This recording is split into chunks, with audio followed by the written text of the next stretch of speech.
వనపర్తి జిల్లా కొత్తకోట బీసీ బాలికల హాస్టల్లో ఫుడ్ పాయిజన్ అయింది. 25 మందికి విద్యార్థులు అస్వస్థకు గురయ్యారు. వెంటనే వారిని వనపర్తి ఆసుపత్రికి తరలించారు. భోజనం తర్వాత విద్యార్థులు తీవ్ర ఇబ్బందులు పడ్డారు. విద్యార్థులను జిల్లా కలెక్టర్ ఆదర్శ్ స్వరూపి పరామర్శించారు. ఇక విద్యార్థుల ఆరోగ్య పరిస్థితిపై డిఎంహెచ్ఓ ఆరా తీశారు. ఇదే అంశానికి సంబంధించి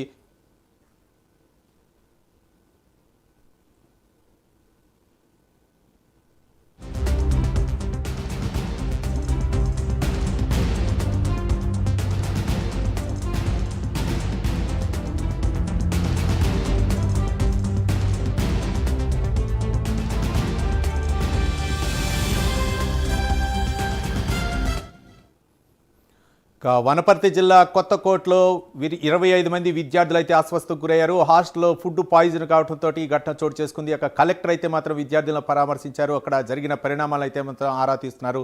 ఇదే అంశానికి సంబంధించి మరింత సమాచారం మా కరెస్పాండెంట్ హరిశంకర్ అందిస్తారు. హరిశంకర్,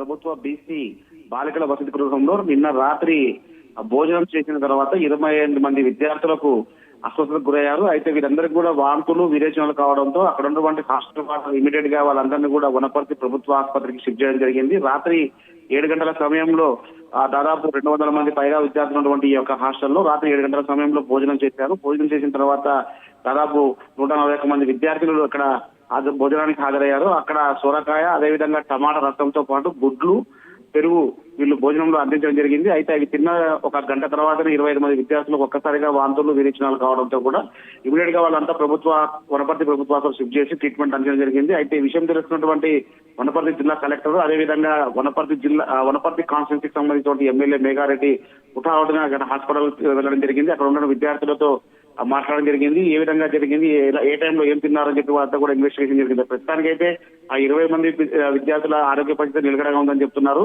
కొద్దిసేపటి క్రితమే ఆ జిల్లా కలెక్టర్ సూచన మేరకు వాళ్ళందరినీ కూడా డిశ్చార్జ్ చేయడం జరిగింది. Right, thank you Harishankar.